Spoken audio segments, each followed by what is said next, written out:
Hello, everyone. It's Michelle Howe today, and I come to you with Millie America.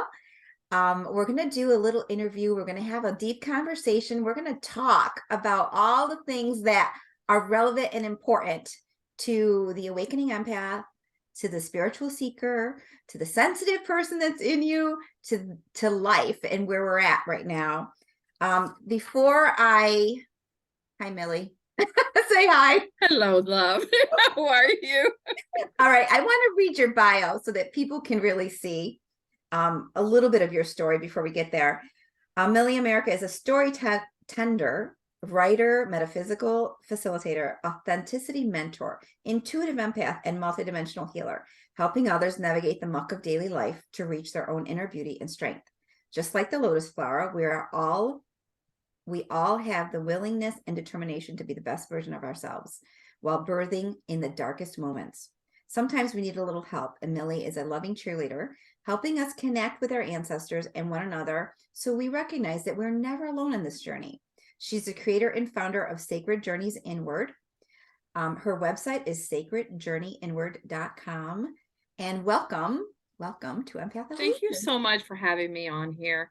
You are so delightful, and I am just giddy about having a conversation with you. So thank you. Awesome. So, Millie, you have a new book called Erasable. Show the book. Yay. There we go. Millie was just telling me before we started recording a little bit about this book, but why don't you give them a little bit of a summary of what that is A synopsis of the book? A synopsis of the book. So in 2001, at the age of 33, November 2001, I had a head injury, and I was in a park, and I woke up from the floor, and I had a knot behind my head and another knot here, and I had blood. And I thought it was 1987 and I was 19 years old, and I was looking for my apartment that I lived with my first husband. And I woke up and I started walking, and things had changed. I immediately saw why were the cars different, because the 1987 cars were larger and they were more boxier. And here are the cars, like that was the first instinct, like what's going on? And we had a park. My first husband and I had a park near our house, but it was grungy. It was not the safest place. This place was really nice, and all the buildings were pretty new. And I finally, after many miles of walking in the middle of the night, I found a boulevard, and I saw a cop go into a convenience store, and I crossed this like massive boulevard, and I was able to get help. And when the police came and the ambulance came and they checked me out, I was stuck at 1987. Now, little did I know that I actually had a wallet on my shorts, and when they opened it up, they showed me a picture of an older version of me with 6 kids around me. And they were like, they put it underneath me, and I had a massive, they're like, is this you? I'm like, that's not me. And I kept giving them phone numbers from 1987, and I kept giving them information from 1987. I was stuck at 1987. I could tell you the president, I could tell you phone numbers that I couldn't even remember at the time. Well, they didn't know what to do with me because my license had a different address. And so they sent me to the hospital, and I was in and out of consciousness because my head was throbbing, and I really couldn't tell them what happened. I woke up in a park. I had no idea. And as the day unfolded, and I kept asking about my husband, they kept telling me that was my husband, an older gentleman who's 18 years older than me, who was in his 50s, and I am thinking I'm 19. So there's right there, I'm thinking, that's not my husband. My husband is young like me. And the whole drama of the whole thing, I had lost 19 years, and it was bad. I didn't recognize my 6 children, and I eventually got home because they sent me home. But what really messed me up was a spinal tap.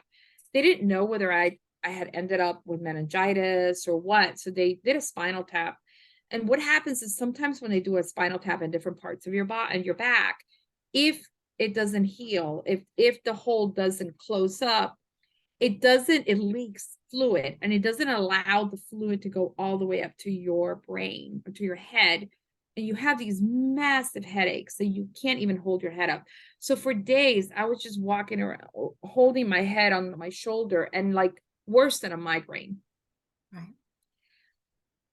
Spinal And tap. I remember my sister that I recognize, my mother, everybody looked so much older. She came to visit me that Saturday that I was home, and she was laying in bed with me, and she's like, what's gonna this isn't in the book, but she goes, what's gonna happen if you don't like get your memory back? I'm like, I'm not staying in this crazy house with those 6 kids and that man that I don't know.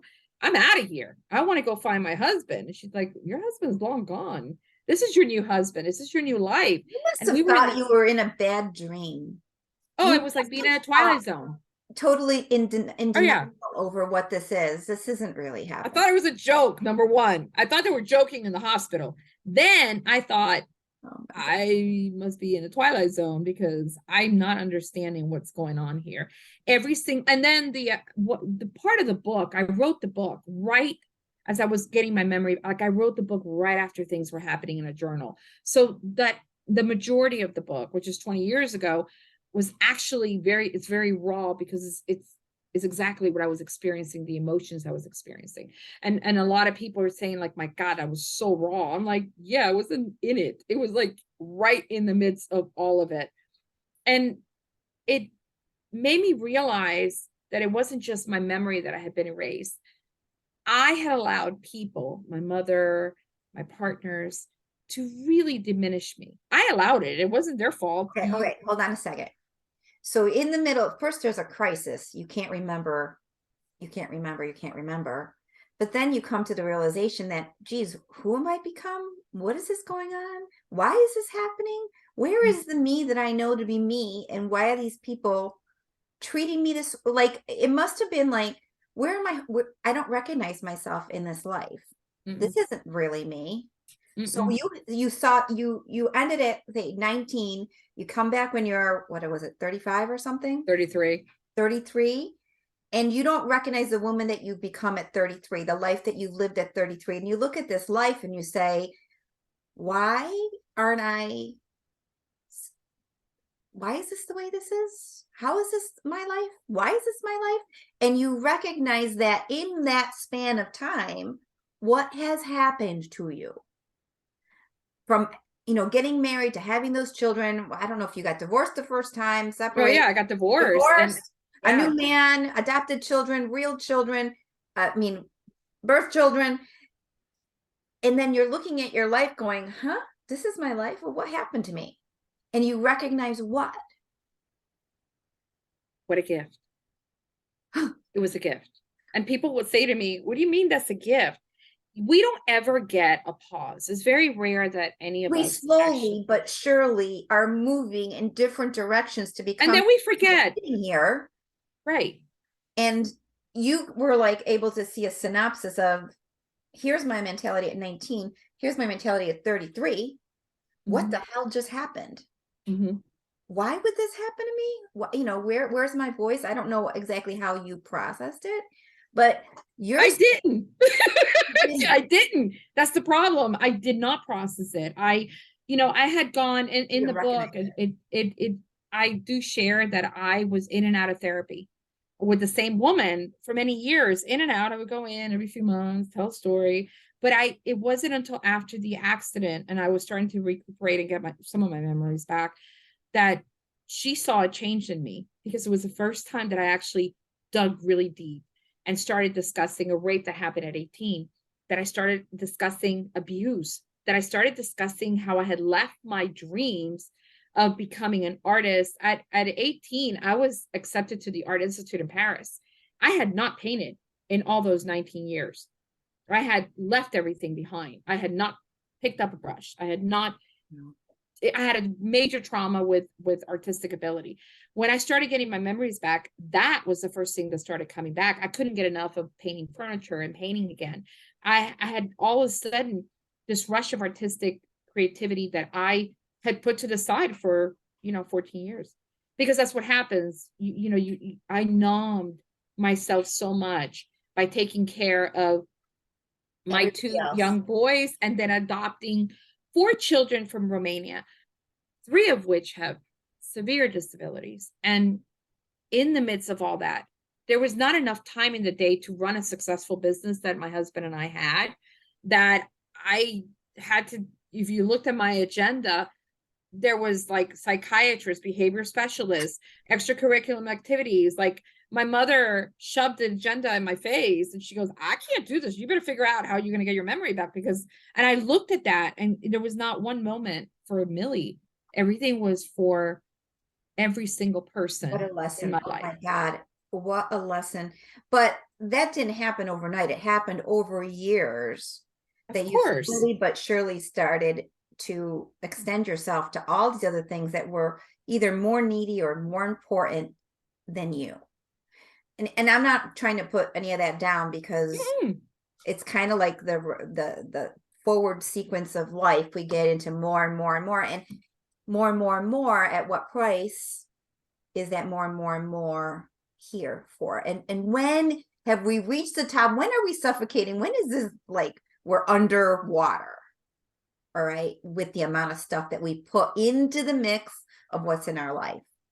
So it's humbling, humbling to say the least. to say the least. Yeah. Say the least. What I find is I believe that the universe, your guides, your higher self, God, will whisper and give you a nudge and say, hey, you should be doing this to please your higher, your soul, your soul's purpose. And we don't listen because other things take priority. You know, we've been programmed to not always put ourselves first, but if we have a husband or we have, you know, elderly parents or we have, you know, children, they come first because, you know, even though we know we're supposed to put that oxygen mask first in order to help another human being, that's not what we do It's in real life. almost like we think we're Wonder Woman or Mhm. super powered up. Mhm. I can handle this. I got this. I got that. I got that. Mhm. But it's almost like where's your reality check? It's impossible Mhm. for something for you to hold up this many balls and for you to make this work. Or bowling and trying to get a whole strike to get everything together. You know what I mean, right? I do know what you mean.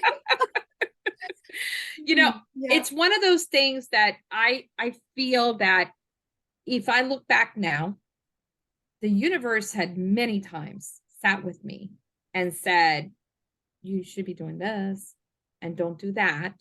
And being a very tenacious Aries, I will do everything that I'm not supposed to be doing because I know I can do better. You know what I mean? I don't have that anymore. Thank God that has pretty much been erased out of my life where I'm like, okay, I'm going to go this way because if not, I'm going to pay the consequences.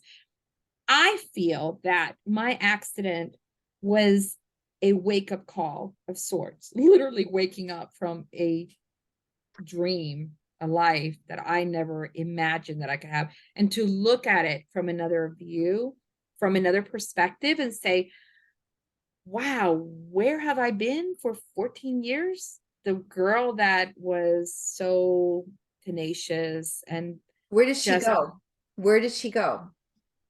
Where does well, she go? she decided that she was not worth Hmm. her time and her dreams. And she decided that in order to still feel loved, she would have a house full of children, especially those that have disabilities. She decided to dive into a relationship with a man who was married for 8 years before he finally left his wife when I was 30. And we had a business together, and he really had a double life. And the guilt and shame that I had about that, I worked my ass off to make sure that she was always taken care of. She didn't have to work, you know, while they were married. There was all this, All the stuff in the wow, background, all the stuff in the background all of that it, you were all doing of it. that in a lot of ways you probably weren't consciously aware, Mm, but it made helped you keep going. It helped you. If I do this, then it's almost like a negotiation mhm. with yourself. Well, and the reality is we don't grow. Our brains don't fuse together until we're mid to late 20s, especially men, but we don't quite grow completely, like it physically connect. And so I was on survival mode. I was just doing what needed to be done or doing things that I shouldn't be doing in the background only to survive. I wasn't, and this accident allowed all all of that to come up to surface. And when I started getting my memories back, which the neurologist said, depending on how long you were down or how you got hit, because nobody really knew, it's going to take you that long to get your memories. They're going to come in order. And when Michelle did, they started coming in chronological order. And my ex would pressure me because my mother and him had it made up their minds that I was faking this. And so the large part of the book is people telling me, you being angry with them for being pressured in one direction, not being trusted. It's almost like you have this, you can't trust the environment that you're in or what people are thinking. They're not trusting you. And they don't have your back when they're saying that they think you're faking it. That's not them having your back. And the awareness that nobody wanted to tell me what really happened between me and my first husband. My first husband took off like a bat out of hell at 22, and I had a 2-year-old and a 4-month-old. So here I was, unaware that I had birthed these children. And I know that at 19 we were trying and I couldn't get pregnant because they had told me from early on that I would probably not be able to have children. So I knew that I had to start, because of endometriosis and problems with my ovaries, that I would have to start very young. So at 19, that was getting stuck back there, was an awareness. We've been trying, and I had already lost a child. And, you know, regardless of how abusive he was still my husband, and I made all the excuses in the world for him. And then to find out that between 19 and 33, it wasn't much better either. I mean, not physical You lived abuse. quite an interesting, I mean, coming from it, looking at it now from today, back then, were you spiritual in those first 34 years? I was spiritual. I'm not, I mean, in comparison to what I am now, I was basically a teenager in spirituality. It was, there was a moment that is the most important part. And I did try to link it as much as possible.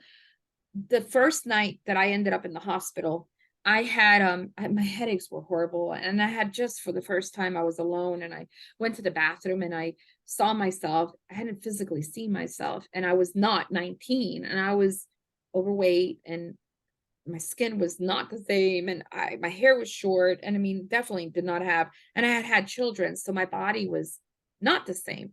And I remember the headaches were so bad, and a nurse came in and she checked on me, and you know, she's like, "Oh, I'll call the doctor and see if I can get you something else," and blah blah blah blah. A little while later, I had woken up from a really bad dream, um, of being sexually abused, which was bad. And here comes this bodacious, beautiful Black woman, and she had a name tag and it said Cynthia, but it was spelled C-I instead of the C-Y that they normally, you know how the Cynthia spelled with C-Y, and I had never seen it like that. But she came up to me and she said, she checked on me and she listened and she asked me all these questions. And all of a sudden there was a chair against the wall and she pulled it close to the bed. And she sat there for a long time listening. She smelled like roses.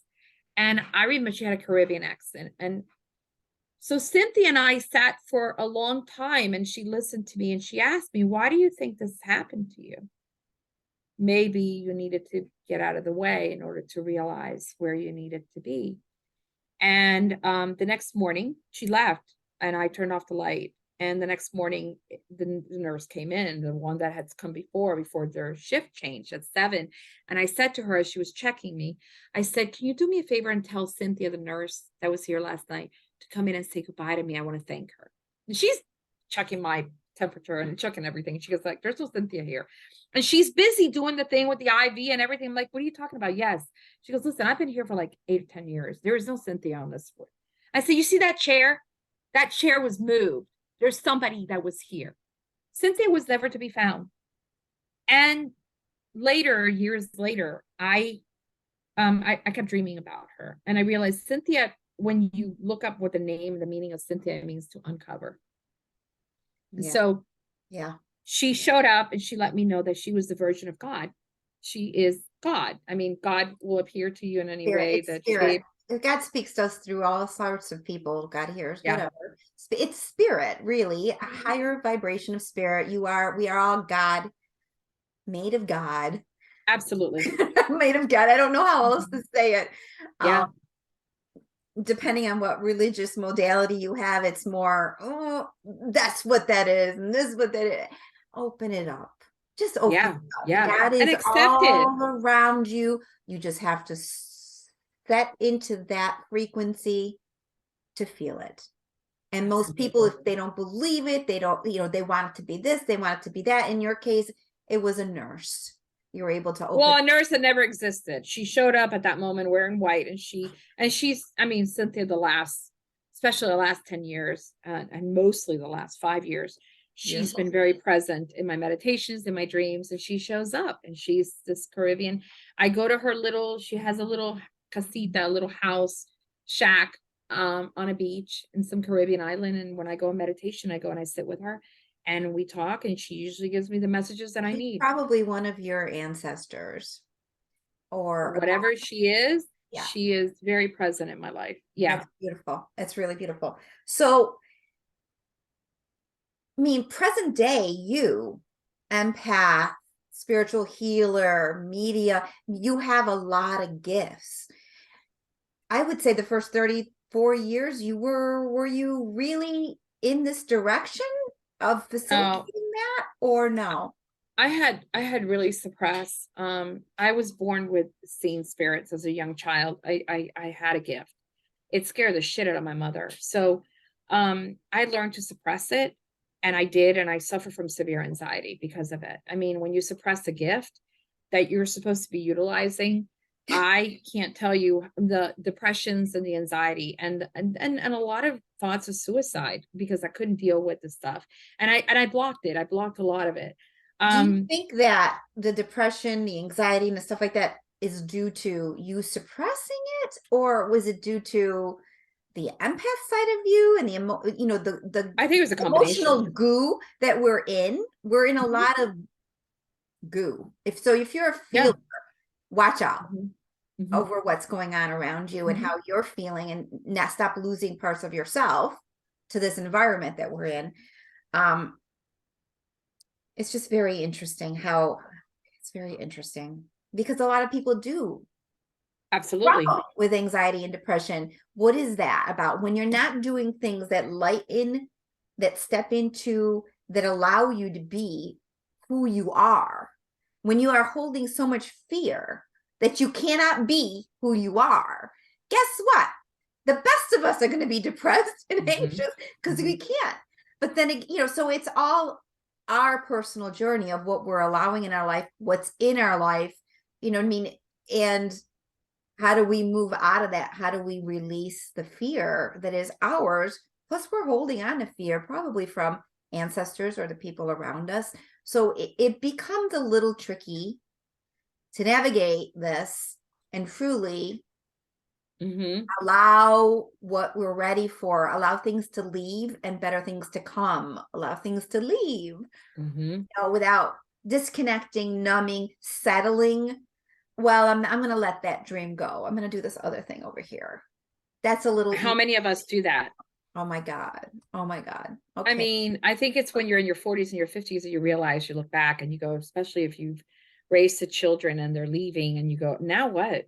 I've just utilized 20, 25 years of my life raising children. Now where, what, how did I, Well, all these how questions. do I define myself? What's the next step? What's the next Right. step from there? I mean, I've lost myself, quote unquote. Mhm. I'm so tired now physically, So it's like a lot of my clients, some of my clients, when you go through a hardship, you make it through that hardship. Like I remember when my kids were little, Jesus, it was so busy day to day to day to day. I mean, there was no time really to say, hey, let me just enjoy this life. No, what we're having for dinner, what's going on there? What are we doing? And Mhm. like, oh my God.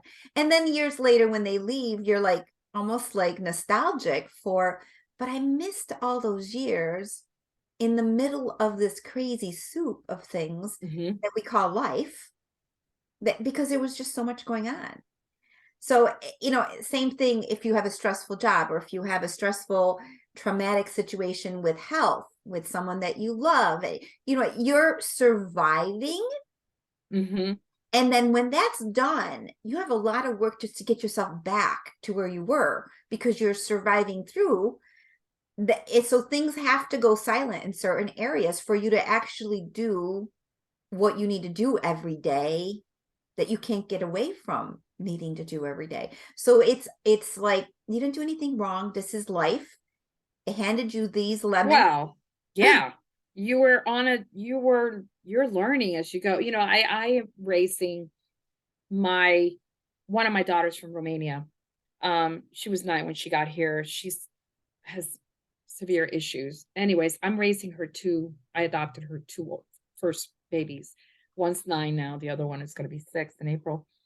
Seeing my life now, I mean, of the 6, the youngest are 27, the oldest are 35. So you can imagine there's a big change of like going back to raising little kids.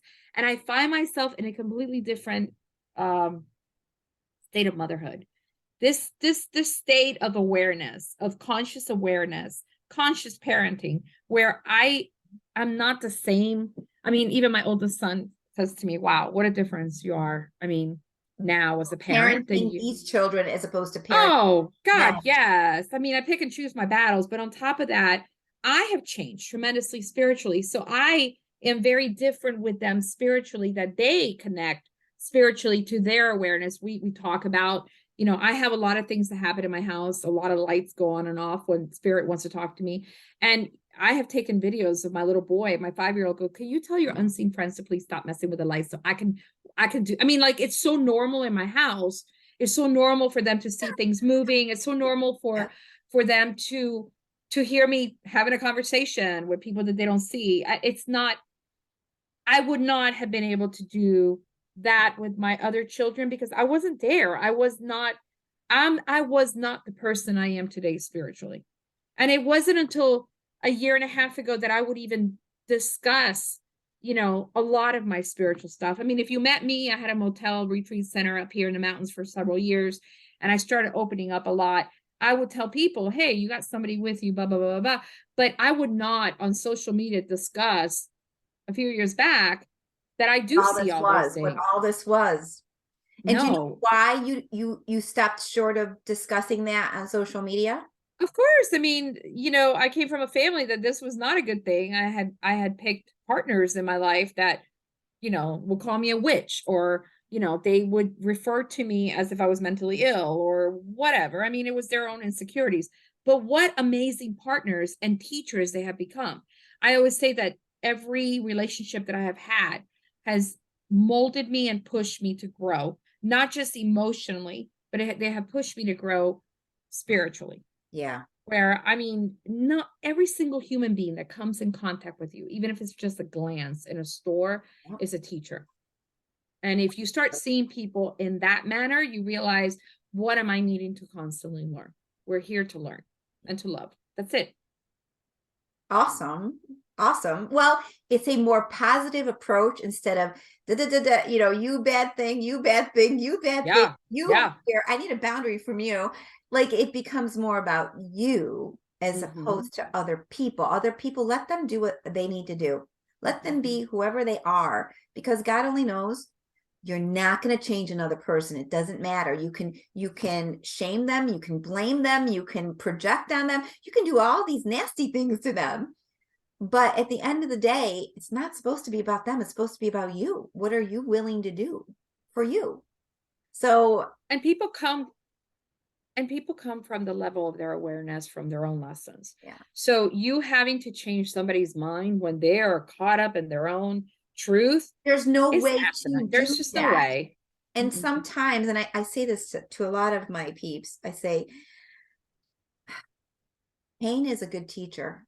Ugh. People don't really care unless they're in pain and they want some help. Now they're open. So Mhm. don't, if you see someone going through some hard times and some trials, stop trying to fix. You can talk to them all you want, but sometimes the lessons, the wake up calls happen when they're at rock bottom. Something has to shift. Something has to change. Now they will do it themselves. Like, so you can't deny them that path. That is their path. And if you look at it that way, out of some painful situations, people grow, people can transform where they're at. If everything is going their way and everyone appeases another person, let me make your life a little easier. Let me help you with, they're just creating an enormous amount of attachment and goo between them, but they're not seeing that person as a powerful creator of their life. Let that person into their potential. I'm not going to get all emotional here because Why? Oh, you just had a massive angel being, as you were discussing all that, come around you. Yeah, you were. And just I know. hold you completely. That book needs to be written. Thank you. You do know that, right?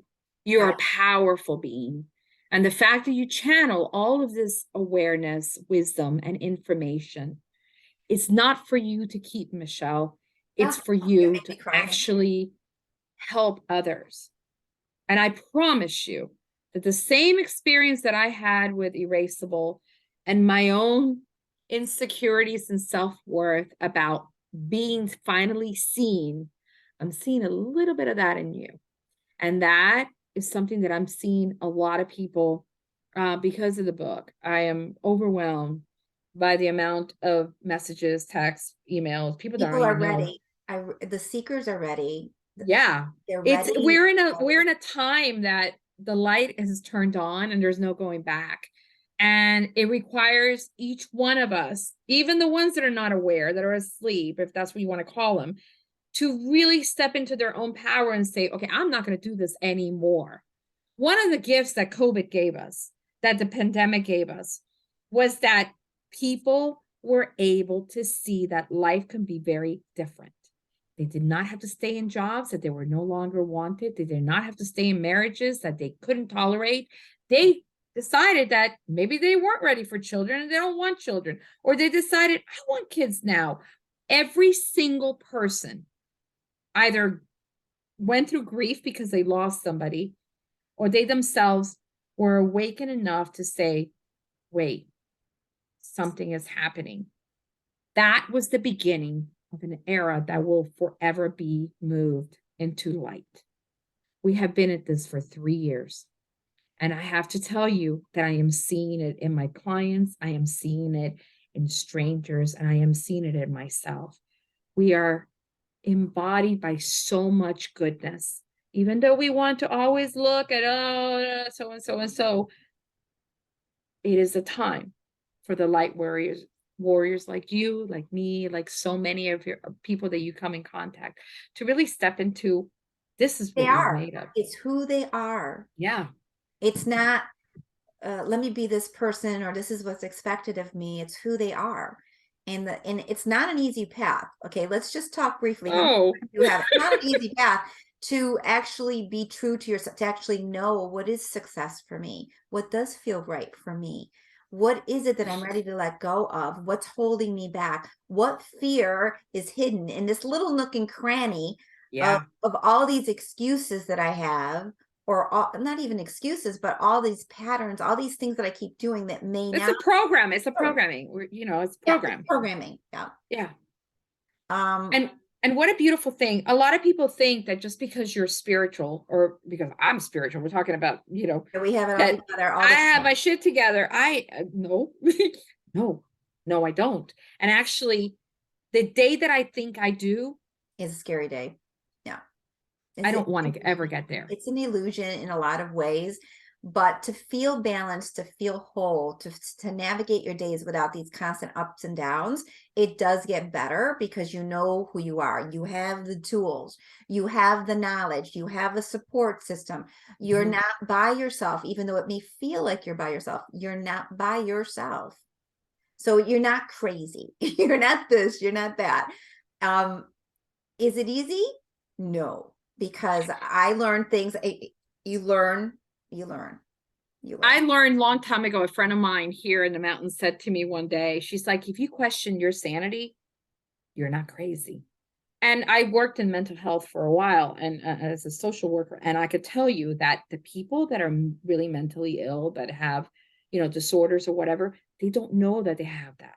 They avoid it. They don't think about it. A person who Ooh, is good point. person who's questioning their sanity, pretty sane. They're not crazy. They're questioning how they're going to navigate and fit in this world. So if you're out there thinking, I'm going crazy or I'm insane, girl, just the fact that you're questioning it, just the fact that you're aware of it, you're not. Because a person who's mentally ill does not question their sanity. They're moved through emotion, they're moved through what they believe to be true. So that right there, when somebody says, I think I'm going crazy. Well, girl, just because you think you're going crazy, that lets me know you're not. You're having an expansion, you're having a spiritual moment, you're having a breakthrough, not a breakdown, a breakthrough. And that is part of this incredible era that we're in. That is allowing us to heal all those little labels that we've been putting on Yeah. ourselves that, Yeah. we're not. This is It's what an really incredible opening time. up. It's really opening up the heart chakra. Oh my God, It's yeah. allowing that to lead instead of all the illusion and all the prejudices and all the judgments and all the fear that's been the leader of the pack. That has to be turned on its head. Um, but so tell me a little bit more. Tell our audience a little bit more about some of the lessons that you've been through. Physical, mental, emotional. We can do a follow-up on this because I think it probably is important. But Girl, where do you start? it starts as one thing, and when they say layers of the onion, they're really not lying when they say layers of the onion. You're constantly releasing one layer and finding another layer and having to release what's in that layer and then going deeper. So as an empath, what are some of the most important things that you had to learn? I think the most important thing was to really accept the entire persona of me. I have, for the large part of my life, felt uncomfortable in my own skin. There was always this back naggingness, even though I'm very playful and I'm friendly and God, I love life. I mean, to the fullest, and I love people. I always felt like I was completely out of my body. Like the lesson that I have learned just in the last few years after leaving my third husband was that The third one's a charm. Like, I know it's not funny, but I'm just saying it's kind of funny. no, he's been and continues to be the gift that keeps on giving. Um I have learned so much about myself, Yeah. so much that I keep on learning. And I needed that person to be the one to really open me up.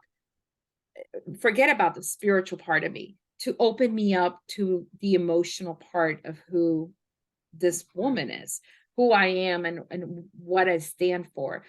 I think that, and I feel that one of the things that I have learned from anything else in my life is that as long as you keep an open heart, that's where source lives. As long as you keep an open heart, Yeah. you've done the work. And I feel that that's why I love people. I love people so much because I know that the moment that I connect to you or to anybody else, my heart just Beautiful. It's a beautiful yeah, connection, right? it is. And that is really, and the one and only thing that I had not learned until recently was to really love and accept myself. I avoided myself like the plague. No wonder I had a brain injury, and then I had a near-death experience at 45. How could it But not? you would have never been able to hear that or see that or know that unless you had been through what you've been through. Because each step of the way, you're an intelligent woman who's navigating Sometimes. with the best. Well, no, you're an intelligent, creative woman. You made choices along the way that you felt were better. You sacrificed certain parts of you that because you thought it would be better. You did what you knew, not knowing the damage it might impart on you later on. You knew you didn't necessarily even appreciate or know or recognize what you were giving up, because it happened probably very slowly, slow enough that it stayed under the radar, and all of a sudden your life is over here instead of over here. So and this is a formula for everybody, really. So becoming more conscious of what you're doing, appreciating who you are, making those decisions because not because you're expected to, Right. because this feels really good. I want to do this. And I think that something happens to women after they turn 40 or 45, and there is this ability to really not give a Yeah. shit what and how Anybody anybody thinks. else thinks. Right. I don't even like, if somebody comes at me with a story, I will look at that person now where I wouldn't dare before, even like not even 3 years ago, and go, yeah, no, no, I'm not who you think I am. I'm not going to do that. And I can set boundaries like nobody's business, where before there was no boundaries. It was a free for all.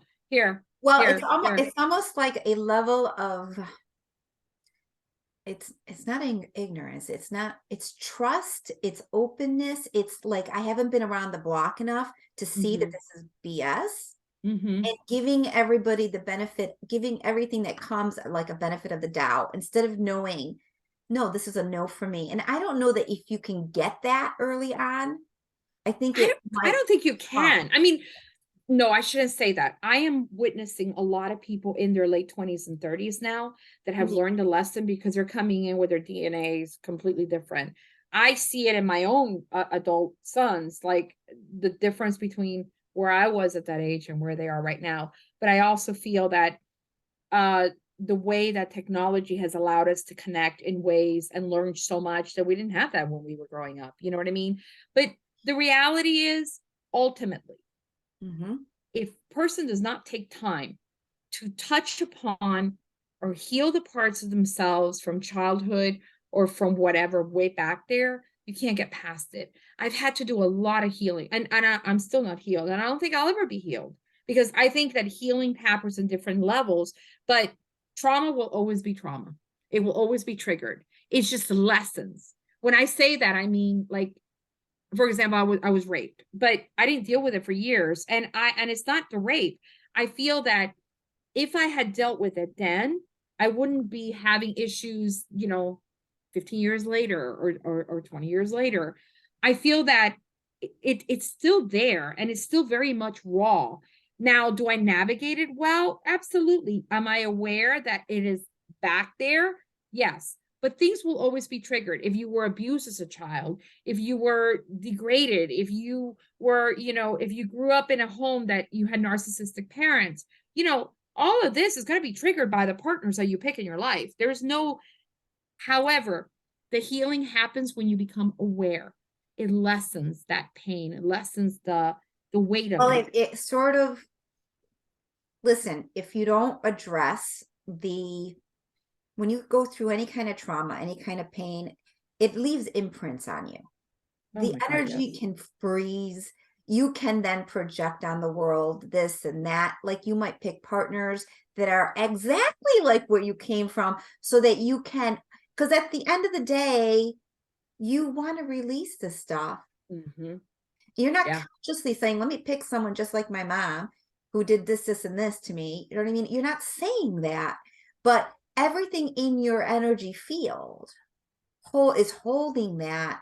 So it's attracted to that, what it knows, until it knows something a little different. So in releasing the past, or kind of calming down the emotional rattle from the past and the beliefs, you're really clearing and helping yourself today. I'm not going to repeat that. Yeah. Part of me Yeah. anymore. I don't really believe in that. I don't even see that anymore. I'm not attracted to it. I'm not enthralled by it. It's not mesmerizing to me to be around that kind of energy anymore. I don't need that lesson. So it's all dynamic, and it's all in play, and it's all in play for a reason. So that's the hard pill to swallow. It's not like by accident you married so and so by accident. No, none of this is an accident. Well, it's a frequency. Yeah, it is. You pick what's familiar, that frequency of that person. If you're, you know, you had alcoholic parents, and then all of a sudden you attract all these alcoholics or other people with addiction. It's not like you consciously go, "Oh, I want an alcoholic or an addict." No, it feels familiar. It's a It frequency. feels safe because you know it. Exactly. But I whether always it's say safe pick or the one not, that's pick the one oh that my doesn't feel gosh. good. I did, and I'll just, I know you have to go. I did a reading on a woman once. I was doing readings in the very beginning when I started doing this work. Um, and she was a young girl and she's telling me about her boyfriend and and she's giving me a little information. I'm like, okay, stop right there. That is not love. Hello. Let me just tell you something. That is not love. That is not, why would you even want anyone in your life if they're not going to give you love? If there's Mhm. no love in this, that is not love. But based on her experience and where she came from, she thought that that was all. I'm like, no, no, no. Okay, we should do a course on Yeah, what love is, and then a course on what love is not, so that right. you can actually tell the difference before you go, marry them and go take a life with them, and it's not really love, or you duplicate what you think is love. It's not love. You can feel love is palpable. It's Yeah. real. It's uplifting. It's empowering. It is raw in that sense. Like you can't mistake it. But if you Mhm. have someone who has never had that or has had some distorted version of that, only if you do this do I love you. Like Right. it's a constant negotiation. That's Right. not love. Mm-mm. That's called Absolutely. manipulation. That's Mhm. called control.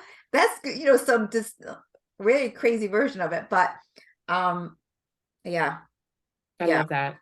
yeah. Thank you so much, Michelle, for having me in here, and I hope that we get to do this again. And um, you're supposed to not play it small. Remember that, okay? Oh, I remember. Okay. I love you. I'm grateful for you, and I can't wait to have another conversation with you. You're magnificent. Thank Thank you. you. Same back to you, Millie. Thank you. And Same here. we'll be talking soon. For everyone that's here, if you want to know more about Millie, hold on. sacredjourneyinward.com. That's her Mhm. website. Thank you again. And Thank you, we'll talk sweetheart. to you soon. All right. Bye bye. Bye.